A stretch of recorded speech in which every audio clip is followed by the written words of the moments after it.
discussion of the day, which is the future of international arbitration. What changes are on the horizon?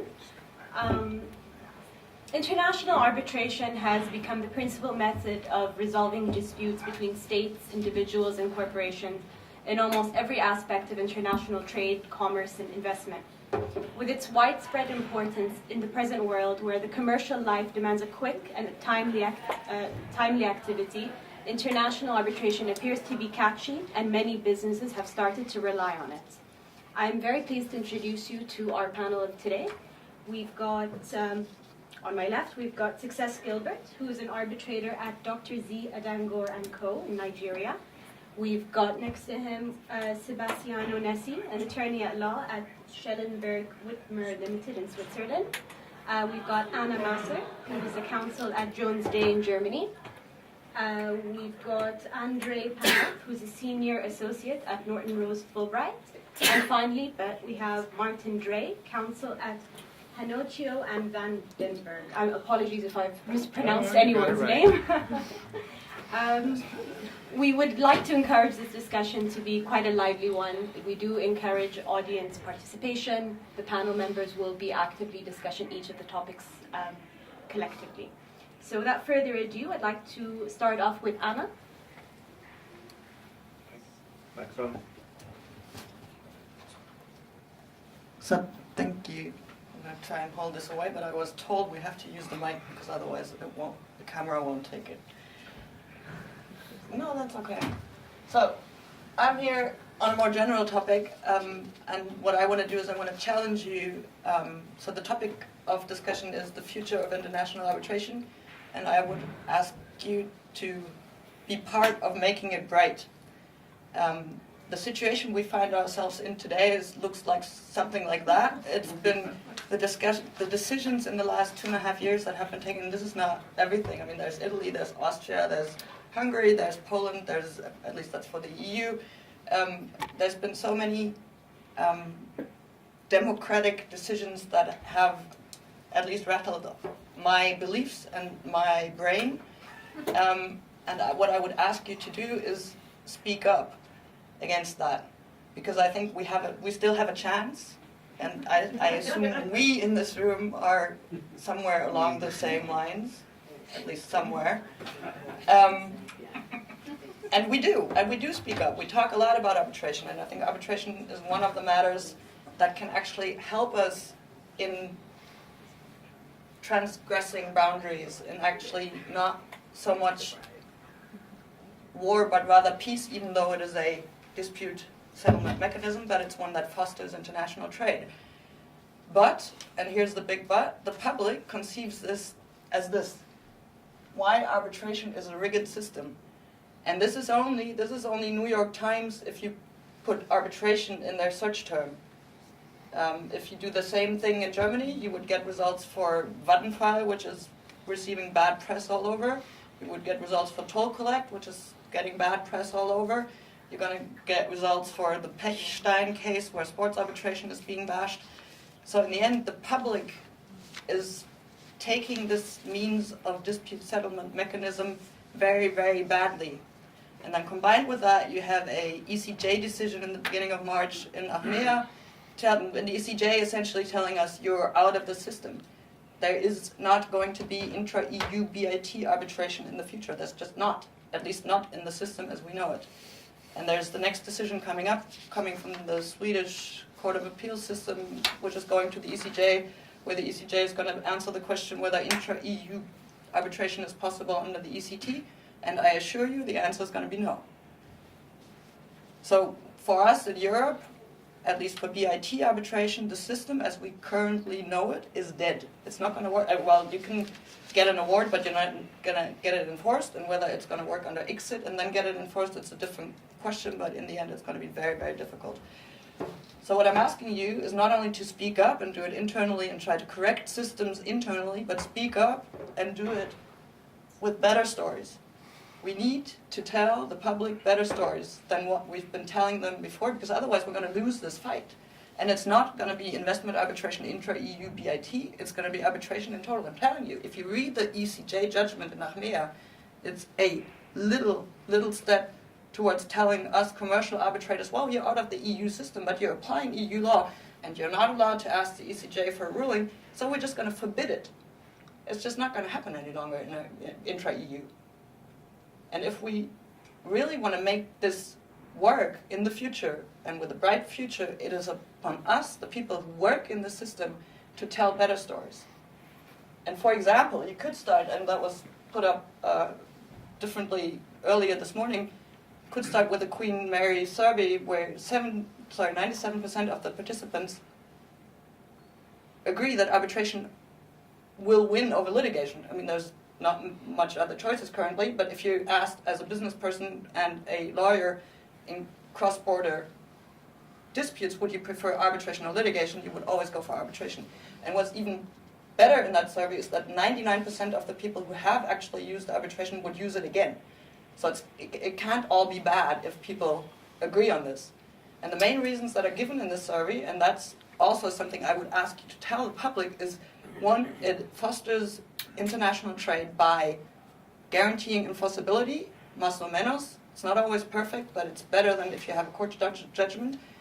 It gets you out of state courts, which is extremely important for cross-border investments. And third is flexibility. And those are the first three that come up if participants are asked in this survey, why would you prefer arbitration? It's not about confidentiality. It's not. And please don't talk about confidentiality, because that gets us into that rigged system and the back doors and the hotel rooms and where the people kind of screwing the system, which is just not true. There's so many other benefits of this way of settling disputes that we should talk about. And while we're at it, it fosters, sorry, there's one slide missing. Well, maybe I'll start with this one. Maybe it's the one coming after. The other thing that I would always stress if I talk about arbitration, it fosters internationality. It fosters cross-border communication. It fosters cross-border thinking. It fosters cross-border ways of looking at the same situation differently. And that's helpful for everybody involved. And the last thing you can say, at least we're trying to foster diversity, and we're getting better. But we're at least at the forefront of kind of measuring things. The institutions are measuring, the arbitrator tools that are coming up, I think, and transparency as opposed to confidentiality, especially investor-state arbitration. I think those are all good things that we're making better. And I think it is upon us to talk about these things. Thank you.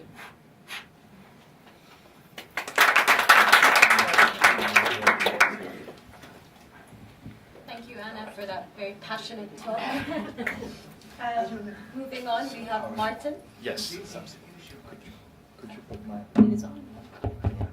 Well, the topic I chose to address when talking about the future of arbitration is reducing time and cost. And your first reaction may be, well, is that really the future? Is that not a rear-view mirror one? Because we've been talking about it for a long time.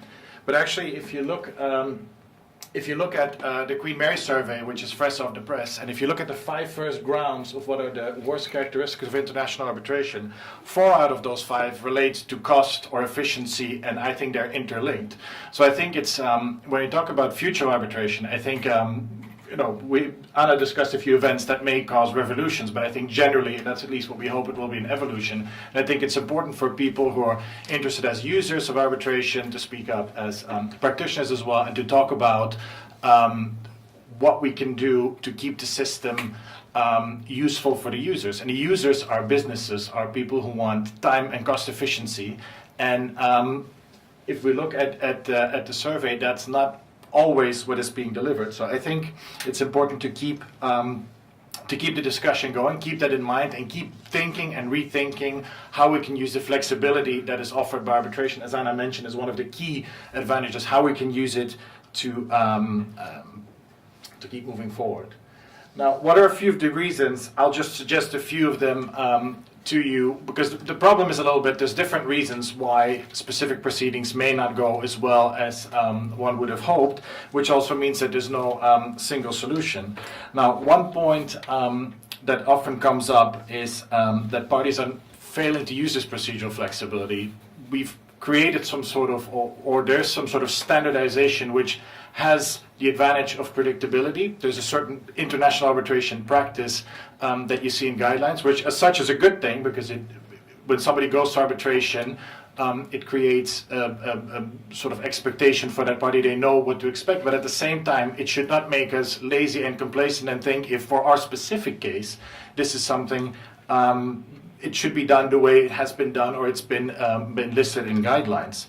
A second point that has been identified, and that came up was one of the important findings of the 2015 Queen Mary study, is what is called due process paranoia, which was a user perception that arbitrators, even though they're considered to have tools available, sometimes fail, or at least are perceived to fail, to act robustly in, I would not say gray zone situation, but situations where there's clear that there's no issue of due process, but arbitral tribunals, at least that's the perception, tend to then sometimes be too cautious, where if you would go to state court, for example, a state court would have no hesitation to take a certain decision. And so that's, I think, one of the reproaches to arbitral tribunals that is something for people who sit as arbitrator to keep in mind on how to improve that.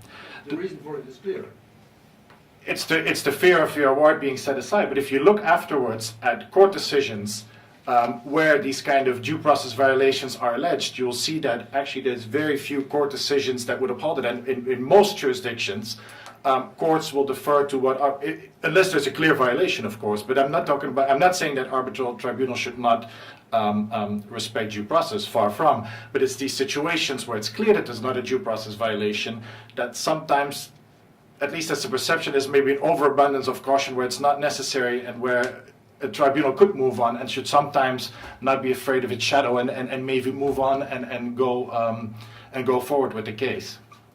So I think that's so you're right. You know, a tribunal needs to make sure that it comes up with an enforceable award, that the award is not being set aside. But there's a lot of That's the explanation.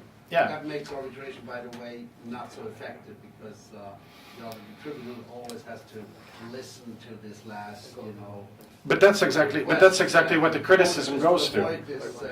Yeah, but that's what the criticism goes to. And if you look at the court cases where these issues come up, I'm not talking about a due process violation. I'm talking about not a gray zone, or where there's a final request, even though it's past the cutoff date, and a tribunal may say, well, we'll still allow that. Those kind of, if there were clear rules, if everybody's been given a reasonable opportunity to present its case, it shows that in those cases, courts in arbitration-friendly jurisdiction, of course, it's important to look at some of the case of the courts. But there are a few studies out there that were very interesting and that show that state courts actually do defer to arbitral tribunals if they see that this reasonable opportunity was given. There's actually very few, or to my knowledge, even none that at least were reported where in these situations cases were annulled. So I think that should give a bit of confidence. I'll add later, there may be some other things, some other tools maybe that institutional rules could come up with. But I think it's important for arbitral tribunals to keep that in mind, because it's a criticism. And I think in some cases, I think you gave a perfect example. There's the late deadline extensions where tribunal may say, okay, we'll give the extension, we'll allow that witness, and so on. Where if you go to state court, and I have a mixed practice myself, a state court would have no hesitance saying, like, no, we don't need this to go on. So arbitration is a little bit different in the way it's set up, but I think in some ways it could move a bit closer to court system, provided, of course, the due process is granted.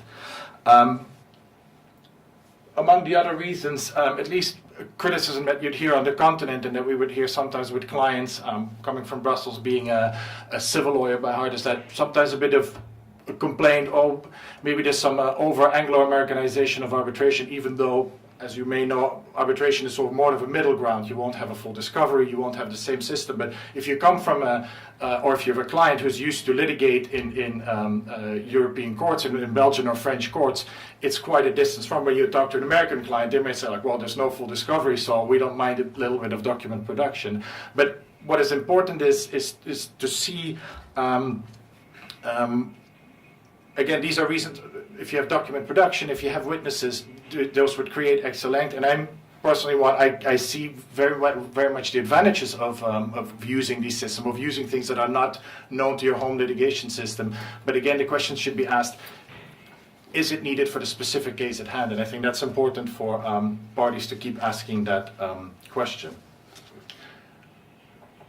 I would just like to look at 3 ways that we could maybe see to improve the flexibility, the use of the flexibility, reduction of the time, and the reduction of the costs. And the first question is a little bit, what can institutions do? One of the interesting findings as well of the last Queen Mary survey is that up to 80% of the respondents said, well, it's the institutions that should take the role. And it would seem logic because they can make, they can add rules, they can give guidelines.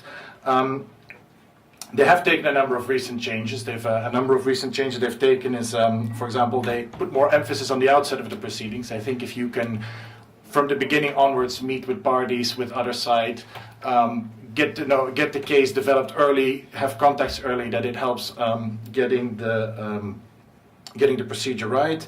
Upfront scrutiny of arbitrators' availability. So there have been a number of initiatives taken by the court and so by the institution. So the question is, can they do more? And that's maybe something we can have for the discussions. Are there tools that are not in rules now that could make arbitrators more comfortable to go along, for example?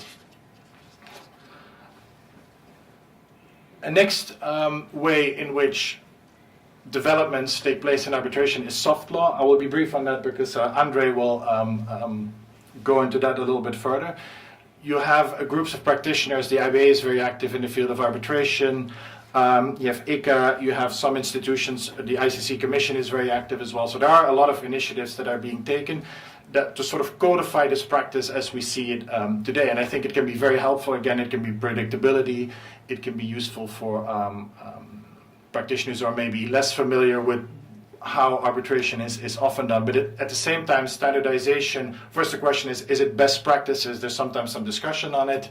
And also it creates this risk of complacency. We need to keep thinking, we need to keep being critical as users of arbitration, as practitioners of arbitration, or if you sit on a tribunal, if a certain approach is the best for the case at hand, and to use that flexibility. And the last question is technology.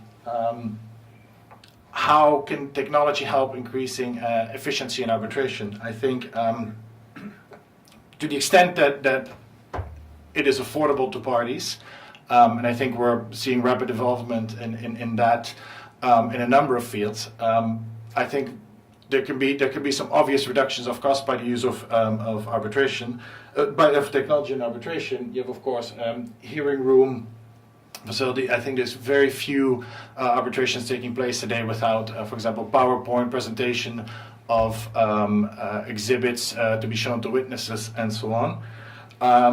There's e-storage. Some institutions already offer an online database where all the documents of a case are being placed, so you have everything in one place.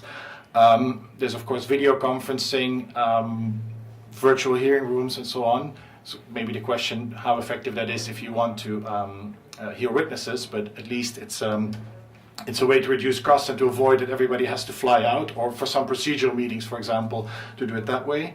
And then there's artificial intelligence. Not so much the question on whether you'll replace an arbitrator or a counsel. That maybe in the further distance, maybe we'll be without a job in a few decades and there's a revolution there. But I think for now, artificial intelligence is mainly used on effective document processing. There's some very interesting software out there that allows you to process large amount of data, and that also I think opens up bigger cases for smaller firms, and so I think that might help in reducing time and cost. So just to conclude from my side, I think arbitration, one of the advantages is flexibility. It's good to have rules, it's good to talk about things, but I think the most important approach that we should keep taking to give to the users what they expect of arbitration is to make sure and to look early on, know your case as a counsel, study the case as a tribunal, be involved as an in-house counsel, and to try to get the procedure that fits your case to the best possibilities. Thank you.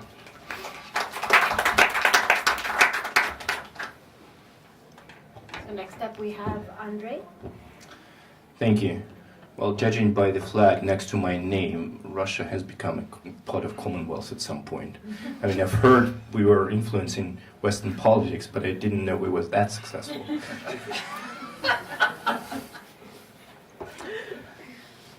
Brave new world. Yeah, I know. Well, there was another influence coming from Russia, apparently. Martin mentioned so-called Prague rules, and I will, as a co-chair of the working group on that, I will talk about them in more details. There is a recent article from two US arbitration practitioners from Baker McKenzie, which is called "The Russians Are Coming, and They Want to Change How We Conduct International Arbitration." Yes, and the article finishes with very promising line, which says the Prague rules would replace the adversary system with more paternalistic or authoritarian approach, with which the drafters, most of them from Central and Eastern Europe, may be comfortable, but others may not. Now, I want to start where Martin stopped on flexibility, and echoing what Anna mentioned, I think there are many advantages of international arbitration we can be talking about, and I guess flexibility is the one on the top of enforcement, which probably more technical and not that interesting for general public. But flexibility to me is, to start with, we have to admit that arbitration is practiced differently in different parts of the world. Now, arbitration in the States is not the same as arbitration here in England, and again, it's not the same as arbitration in Central Europe or in Asia or in Africa. Every part of the world would have their own ways of practicing arbitration, mostly in domestic context, but with international arbitration being less Western thing these days, and taking more users from other parts of the world and taking more counsel and arbitrators from other parts of the world, I think it is probably now time to question what are the best practices in international arbitration. Now, flexibility to me is the opposite thing to standardization, which is what most of the soft law instruments bring into arbitration. If you look at various IBA guidelines and rules and you name it, they are helpful in many respects, and they're good in many respects, because they help newcomers to international arbitration arena navigate through the ways how it's done. But they're bad in a way that they actually standardize the proceedings. And what's good about arbitration, ideally, is that you can adopt your proceedings to the needs of your particular case. Now, and I know this is a little bit of a Swiss thing. When you have a Swiss chair, you would inevitably get your procedural order number 1 in pretty much, ready form for the parties' comments. That would incorporate IBA rules on taking of evidence, which the tribunal intends to use as guidance, whatever it means, which would actually drive your proceedings for taking of evidence. And that's basically where the most complexity is, more cost, delay, and probably dissatisfaction on the part of some users come. And now, I'm not saying IBA rules are not appropriate for as a way to address the procedural way of taking evidence. I'm just saying they're probably not ideal in every single case you have. Now, but obviously, because we have nothing but the IBA rules, there is no, you either adopt them or you take them as guidance, or you just don't take notice of them, but there is no alternative. Because if you look at the institutional rules, they do not provide any details as to how you actually conduct the evidence-taking procedure. Now, what the drafters of these so-called Prague rules came up with, and these are basically the inquisitorial rules on taking of evidence, and in fairness, it goes a little bit beyond purely taking of evidence. But the idea behind those new rules, which are now being developed and which will hopefully be adopted by December this year, is to provide an alternative way of looking at how you conduct the proceedings. They take inspiration from the civil law approach in many ways. So it's not that much a council-driven arbitration procedure. It's more arbitrator-driven procedure, where arbitrators play a key role in terms of how they manage, structure the proceeding, which evidence they want to see, and the parties basically follow their instruction. And there are, well, you could have a look at the draft and various events going on around. You just go to progrules.com, and that's not a commercial, yeah. And have a look there. But basically, just to outline a few areas. Now, document production, which is said to be responsible for significant delays and cost increase. Obviously, documents production under the IBA rules is not the same as you have not only in the States, but even here in England. But what you usually see in Russian, Eastern European or Central European arbitrations and litigation is that, well, document production is non-existent, literally. Well, it might be limited to few documents which are very specifically identified, but that's about it. And somehow, many jurisdictions resolve their cases without any extensive document production whatsoever. So basically, what the Prague rules are going to say about that is that the document production should, as a general rule, probably be avoided. But if it cannot be avoided, then the request should be for specific document or documents rather than category of documents as defined in the IBA rules. Again, in terms of witnesses, it's not a part of civil law tradition to rely extensively on the witnesses, if at all. I know it's a part of common law tradition to do that, but what you see very often in arbitration, again, going back to due process paranoia, is when one party comes up with a list of 10 or 15 witnesses who are actually going to testify on pretty much the same issue, but the party just wants them there for whatever tactical reasons. And the arbitrators would usually have to allow that, or at least try to negotiate with the parties whether or not the parties would be kind enough to reduce number of witnesses to at least 10. What the Prague rules purport to do with that is that actually to introduce the witness, you have to apply to the tribunal that you want to have this witness heard at the hearing. The other party would have, you will basically have to describe what this witness is going to testify about. The other party would have a say. And if the tribunal considers it necessary for the case to hear the witness, they would allow that. That's basically what the rules are about. Now, two more areas. Experts. We all know that the general rule in international arbitration is that each party brings their expert witnesses. With them, they argue, there is no overlap in their position. So, not that uncommon, the arbitrators would find both expert witnesses unhelpful, and other arbitrators would be left there to decide complex technical or financial issues just for themselves. Sometimes the arbitrators would appoint an expert, the tribunal appointed expert, but that's not a common thing. Now, in civil law procedure, this is what the courts usually do. And the Prague rules are going to suggest that you should have an expert appointed by the tribunal, obviously paid for by the parties. But that would hopefully at least address the issue with the experts being ships passing at night. And then the final point, which is not the final point in the rules, but just to highlight, is that there is presumption under the Prague rules that there should not be a hearing.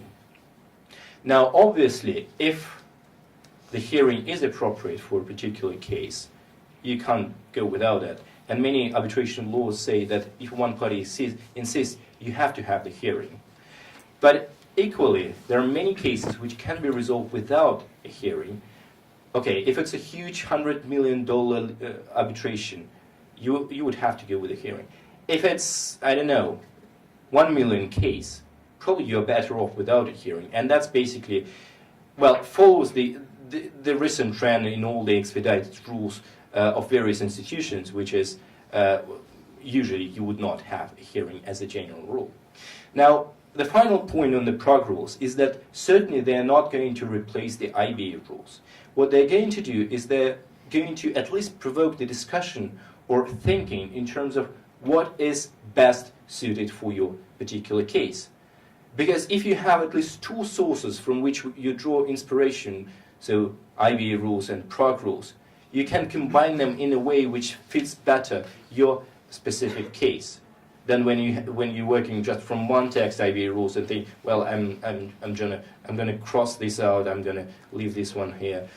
So it's hopefully it has provoked the discussion already. Hopefully it will provoke the discussions at the at the case management conferences, and hopefully, at least as a final purpose, it will promote flexibility of international arbitration as it should. Thank you. Very insightful points. Moving on to success. Thank you very much. I'll be looking at the concept of third-party funding as one of the trends in international arbitration. Permit me, I will make less use of my slide.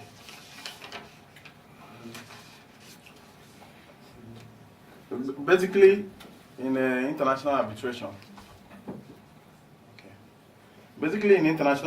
there is a global growth all over the world and in the region, as highlighted by two of the previous speakers, the issues of legislative reforms, the advancement in the use of technology, emergency of arbitration, and interim relief, etc. However, for the purpose of this discussion on my presentation now, my focus will be on trends in third-party funding, and emphasis will be placed on my jurisdiction, Nigeria, where I practice presently. Going on, according to the 2018 international survey conducted by the School of International Arbitration, Primary University, in partnership with White and Case, it was revealed that 97% of respondents are aware of a TPF in international arbitration, and further, majority of the respondents have a generally positive perception to PTF, particularly those that have actually used it. Third-party funding, there is no doubt that globally, on a global assessment, that people revealed different perception, from people from all over the world. For instance, in some jurisdiction it is prohibited, while in some jurisdiction it is highly in use. We look at jurisdiction where it is prohibited, some in Africa, some in Thailand, Malaysia, Japan, South Korea, I think India and Latin America, and mostly it is mainly in use in most of the European countries, and more recently in Singapore and Hong Kong.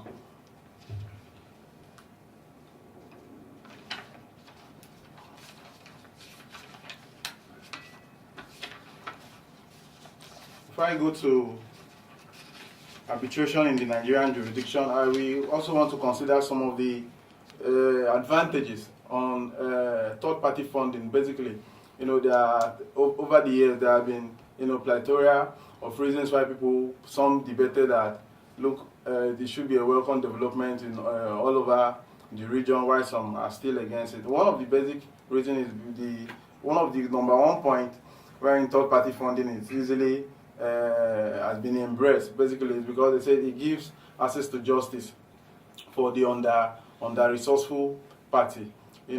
Basically, it gives access to justice for the under-resourceful party. What that means, in essence, is that when through third-party funding, you can bring a claim through which someone who ordinarily lack the resources, couldn't have been able to afford, basically. In other words, by providing the potential to unlock claims which could not have otherwise, been brought, basically. Another reason for third-party funding from a funder perspective is that it is an investment in litigation. It is an investment in itself, basically. It's an investment, and like every other investment, one expects a proceed from it. There has been argument also, our time is fast spent, so let me just run through it. There has been some argument against third-party funding. What I term the downside of third-party funding is one of them is the improper influence over arbitral proceedings. The argument for most of the people who are against third-party funding is that the funder will have undue influence or the fund that will have influence over arbitral proceedings, and conflict of interest. For instance, where the party, one of the parties, and the funder, there could be conflict of interest between a party and a funder, basically. Another argument also is the issue of unmeritorious claims. That, look, if you have something like this, people can bring up unmeritorious claim, from different angle, and lack of formal regulations also for funders. Although I was meant to understand that within the European jurisdiction, mainly in UK, that they have regulations for them, but it's not like that all over the place. And successful claimant will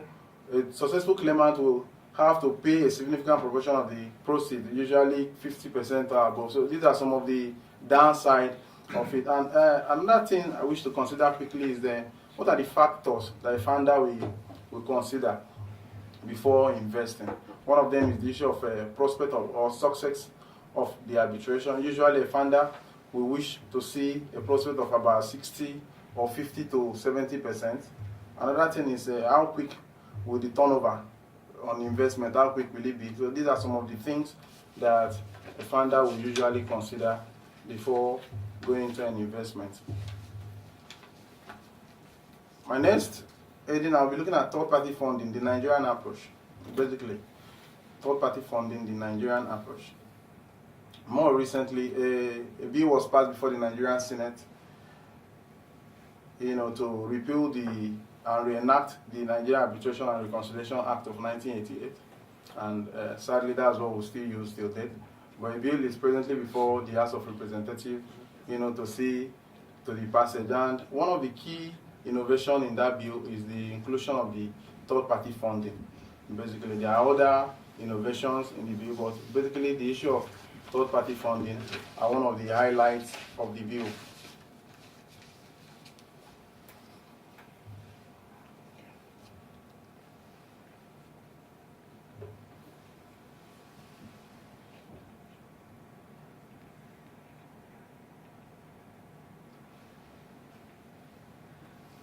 Okay. And the section, the first section that provided for third-party funding is Section 50 and Section 48, as well as Article 2 of the arbitration rules attached as first schedule to the bill. In Section 50, which is mirrored in Article 4, the rules provide the arbitral tribunal shall fix cost of arbitration in its award and in term.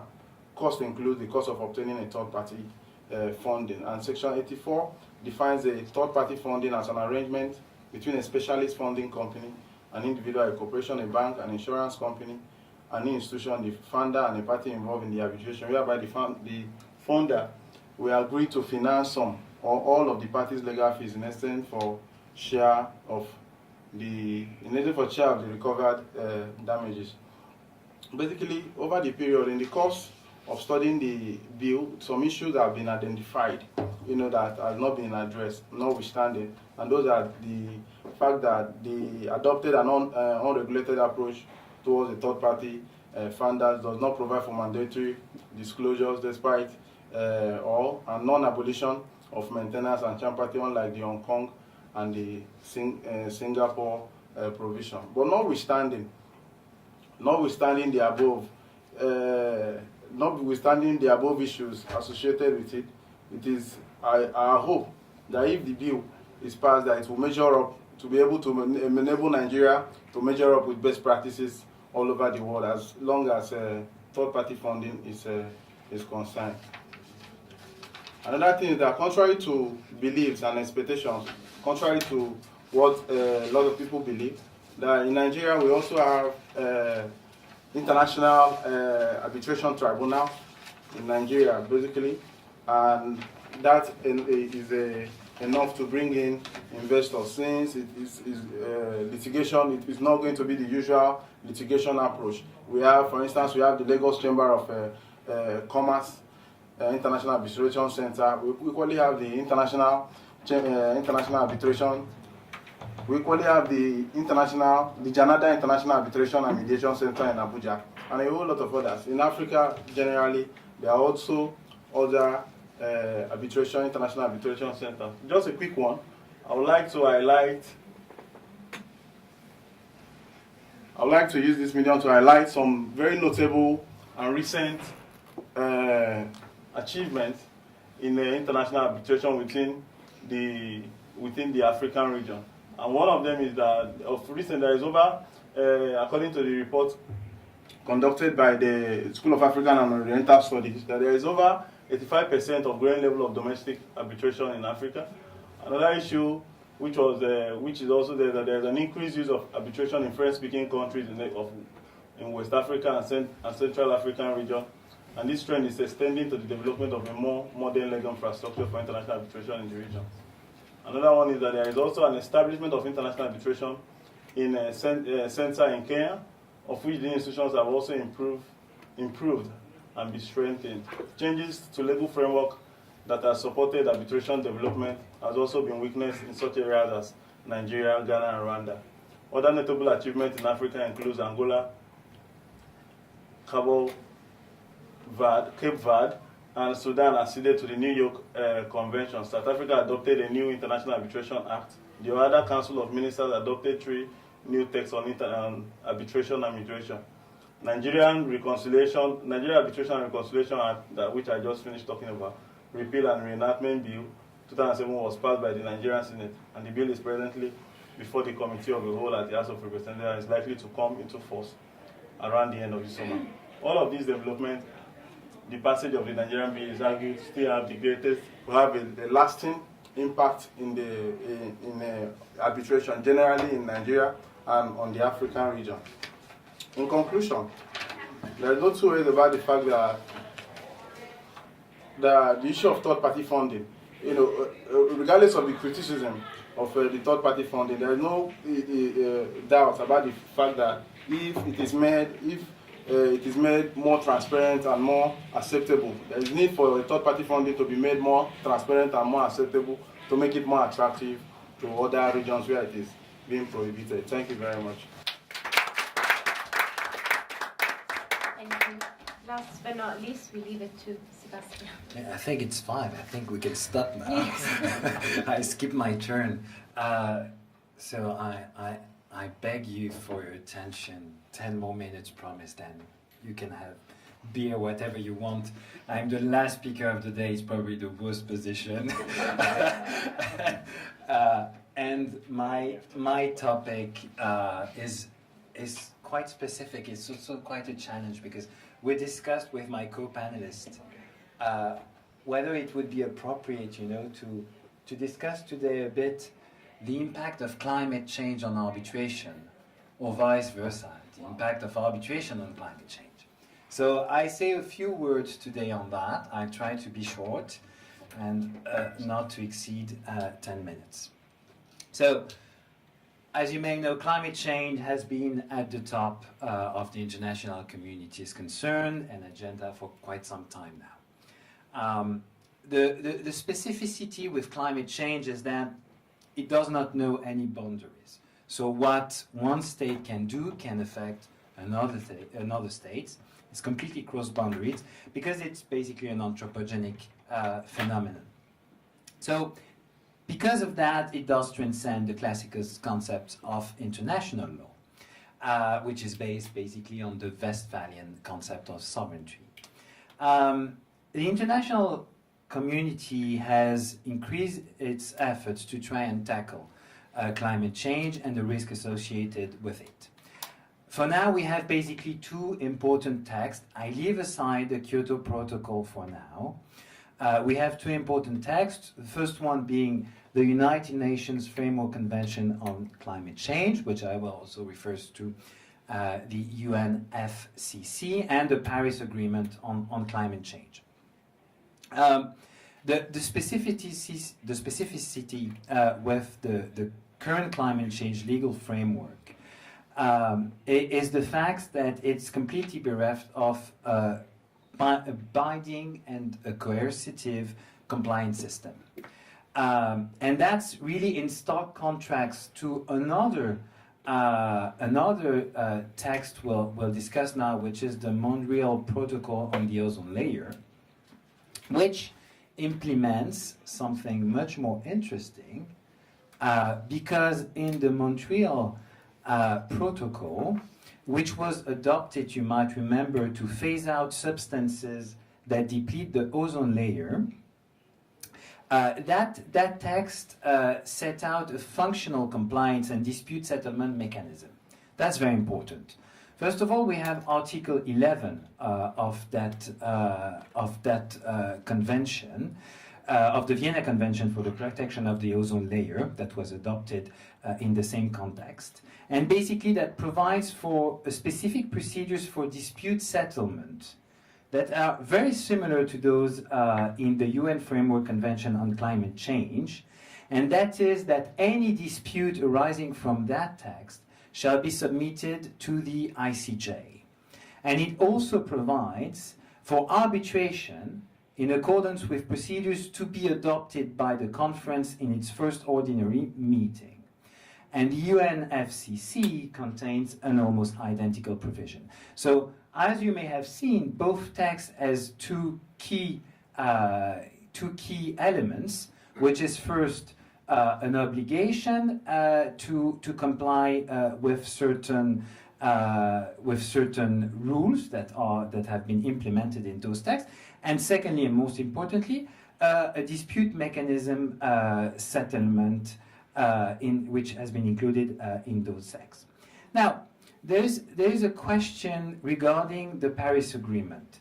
Does the Paris Agreement allow or will allow states or private companies to bring claims? And this is heavily debated for now.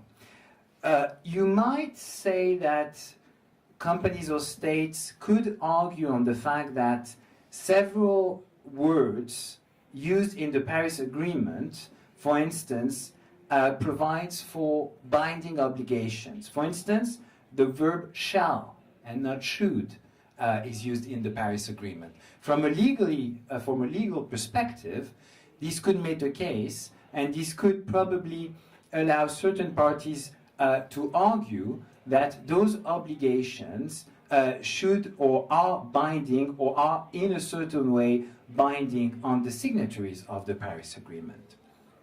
Now, second question is, of course, can we say, and we go a step further, can we say that the Paris Agreement should be considered as forming part of customary law?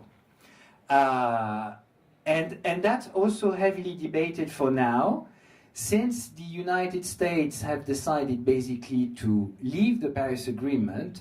Some US scholars tend to say that, first of all, the Paris Agreement did not amount to customary international law, but now that the US have decided to leave the Paris Agreement, it would be even more difficult to consider that the obligations that are in the Paris Agreement could be implemented and have the same legal value as treaty law. So that's where we stand for now, but this does not mean that eventually we won't have the possibility to bring claims under the Paris Agreement. Now, if we look more closer at the future, climate change and arbitration. As we have seen, there's a legal armory that is quite inadequate when we talk about climate change-related dispute, and text basically that are supposed to govern climate change issues. So the Paris Agreement, we've just seen that, lacks any system of coercive compliance. There is no arbitration annex. So it does not say that in case of disputes, this should be decided via arbitration, for instance. It does not provide for the ICJ jurisdiction to decide on those cases. And basically, we could conclude from that that there would be, to some extent, a failure by some state to abide by the commitments it took when it decided to sign or ratify the Paris Agreement. And thus, in turn, inevitably, will lead to increasing disputes based on those legal texts, even though there are still, and we have discussed that, uncertainties with regard to the binding nature of the Paris Agreement and whether it could be relied on in the context of arbitration proceedings. Now, there are a number of scenarios that could give rise to climate change-related disputes between different parties, and I just wanted to discuss that briefly. My belief is that climate change dispute will continue and will stay on the rise in three main cases. The first one is that we cannot avoid the fact that certain states will remain or continue to remain inactive towards climate change. This will lead inevitably to vulnerable states. I don't know if you know that, but certain countries, we are talking about certain countries that will see 20 to 30% of their territory disappear by 2050 because of the rise of the sea levels. It is quite sure that those countries, to some extent, will seek to bring claims against other states in relation to the damage suffered as a result of climate change. So probably the first origin will have to be sought in climate change inaction. The second origin probably in regressive climate change measures, or what I call regressive climate change measure. And that second scenario relates typically to the revocation by a state of economic incentives for climate change that state would have taken in the past. For instance, one could imagine a state bringing claim against another state in relation to falling intended national determined contributions. This is typically a case we could envisage.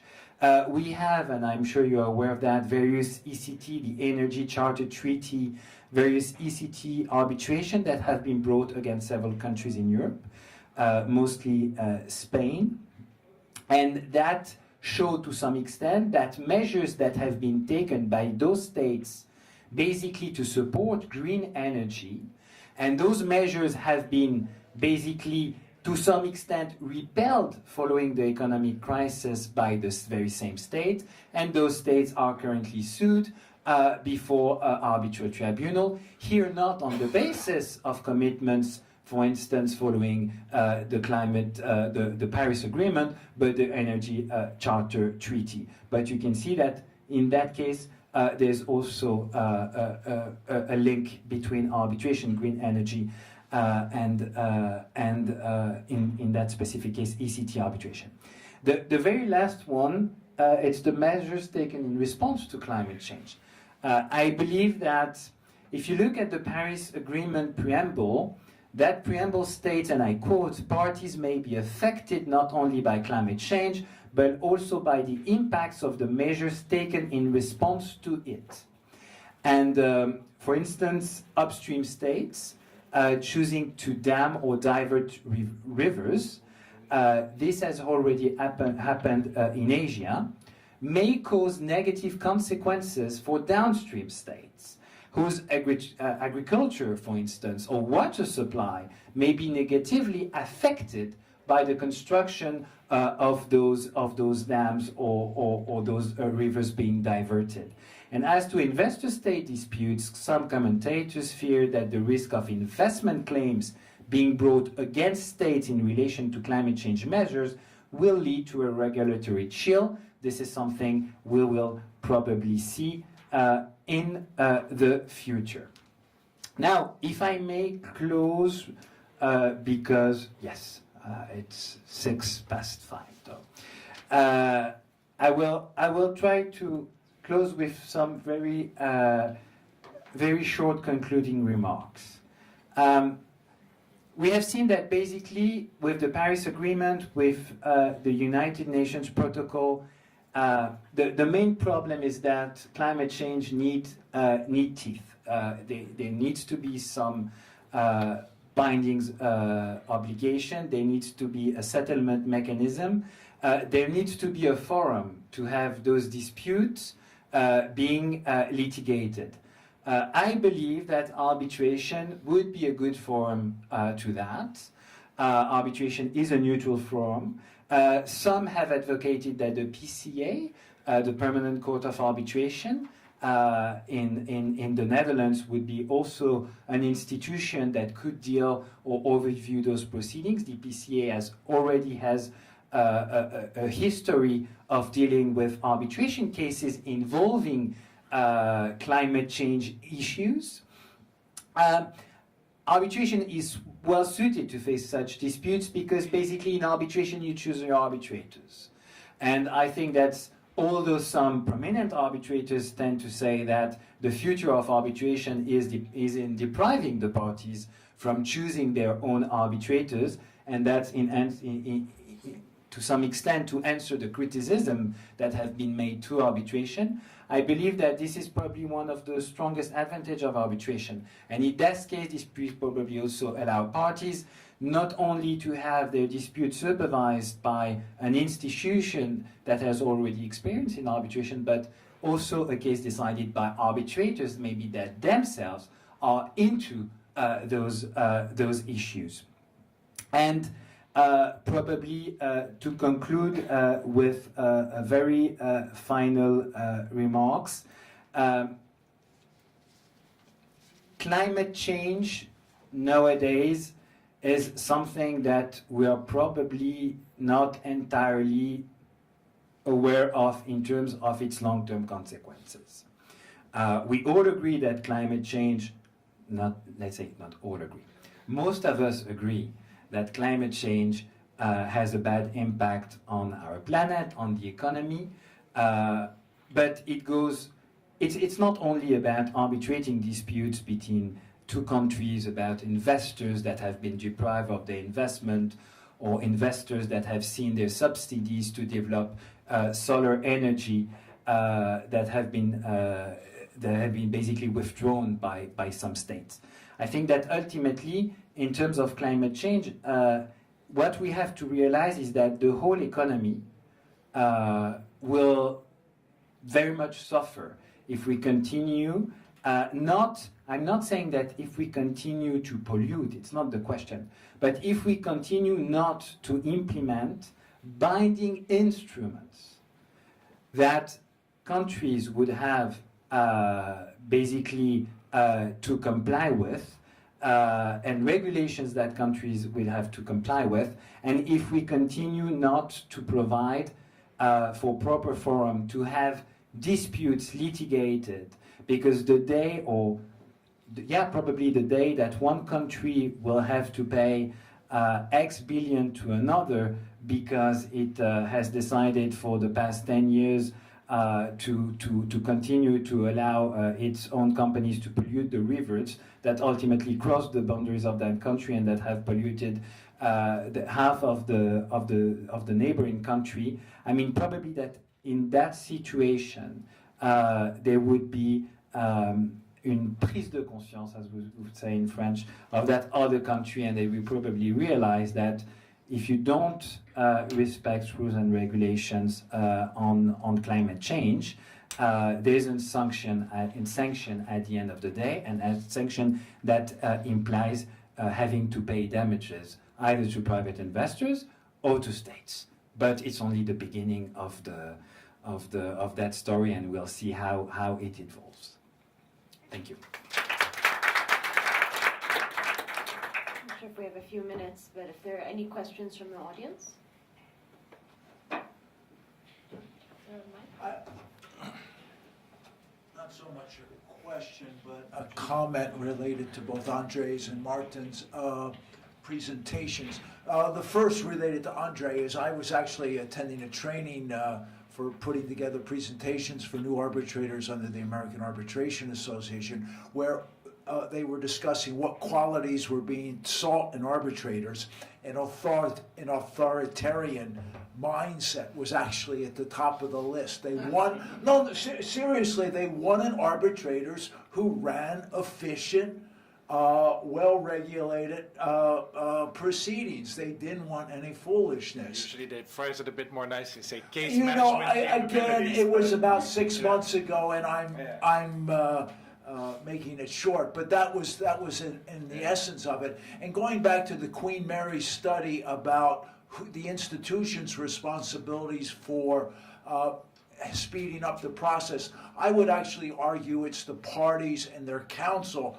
particularly in the selection of arbitrators. And here you gave me the perfect opening for my pitch, is that you guys as counsel know what the availability of arbitrators are better than the institutions themselves. And it's up to you to be able to suggest to the parties, maybe let's try somebody else who is actually available and willing to do the work, as opposed to the big names who may or may not be available, even if they say they are. Listen, I'm going to stop. But I think you did a great job. Thank you. Any other remarks or comments from the audience? All right. If not, then we'll conclude our talk here. I'd like to present some memento to each of the panel members. So we'll start, I guess, in order. Anna? Thank you. Got mine. Or if you just want to pass them along, I don't know how you guys want to do this. Thank you.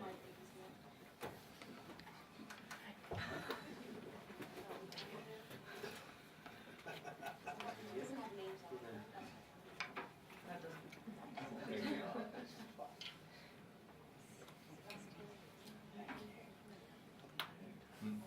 Oh, yeah.